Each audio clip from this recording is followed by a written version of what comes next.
एक तो मैं बिल्कुल ही सरप्राइज नहीं हूं जिस तरीके से जिस डायरेक्शन में स्पीकर का डिसीजन जा रहा है। दूसरा, बचपन से हमने ये कहावत सुनी थी, वही होता है जो मंजूर खुदा होता है। रिपब्लिक है देश के, फिर कहा गया वही होता है जो मंजूर कॉन्स्टिट्यूशन होता है। 2014 के बाद से एक नई परंपरा शुरू हुई है, वही होता है जो मंजूर अमित शाह और नरेंद्र मोदी होता है। और वही हम एक्शन में देख रहे हैं महाराष्ट्र में, जिस तरीके से निर्णय लिए जा रहे हैं।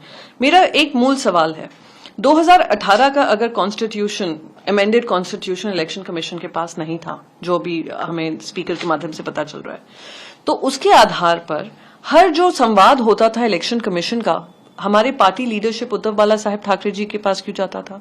अगर आपके पास रिकॉर्ड नहीं था, जो सारे एबी फॉर्म्स जिसपे ये सारे गद्दार 40 लोग लड़े हैं, वो एबी फॉर्म्स पार्टी पक्ष प्रमुख ने साइन किए थे, वो कैसे मान्य हो गए? और चलिए मैं ये भी मान लूं कि आपको अमेंडेड कॉन्स्टिट्यूशन में सहमति नहीं थी, तो किसने इलेक्शन कमीशन में आपको जाने से आपके हाथ रोके थे या पैर बांधे थे? आपको 2022 में याद आता है कि आपका संविधान क्या होता है? ये कुछ नहीं है, ये मौका परस्ती है, अनफॉर्चुनेट कॉम्प्रोमाइज ऑफ एथिक्स है। जिस चीज को सुप्रीम कोर्ट ने इलीगल और अनकॉन्स्टिट्यूशनल बोला था, उसको वैध करने का काम हो रहा है, ये दुर्भाग्यपूर्ण है। वो आगे ये भी कह रहे थे कि यूबीटी गुट के पास कोई रिकॉर्ड नहीं है, कोई आपके पास कोई मटेरियल भी नहीं है।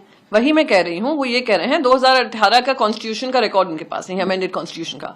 तो मेरे इलेक्शन कमीशन से एक ही सवाल है, आप इंट्रा पार्टी डेमोक्रेसी की बात कर रहे हैं, आप भारतीय जनता पार्टी से पूछिए, इंट्रा पार्टी डेमोक्रेसी तो दूर की बात है, इंटर अलायंस डेमोक्रेसी है कि नहीं उनके पास?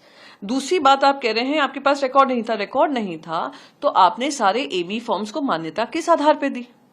अगर इंट्रा पार्टी डेमोक्रेसी नहीं थी और लोगों को कुछ लोगों को जो अब गद्दारी के उस पर उतर आए हैं, उन गद्दारों ने इलेक्शन कमीशन पे जाकर क्यों नहीं कंप्लेंट दायर की?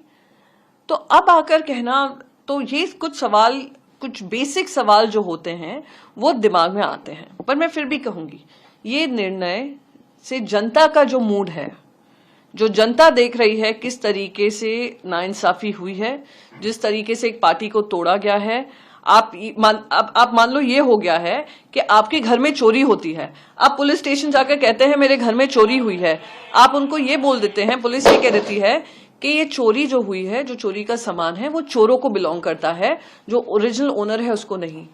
आज जो काम हुआ है वही हुआ है इलेक्शन कमीशन के निर्णय से को लेकर, और आज इलेक्शन कमीशन का ये कहना कि हमारे पास ये कोई रिकॉर्ड नहीं है 2018 के।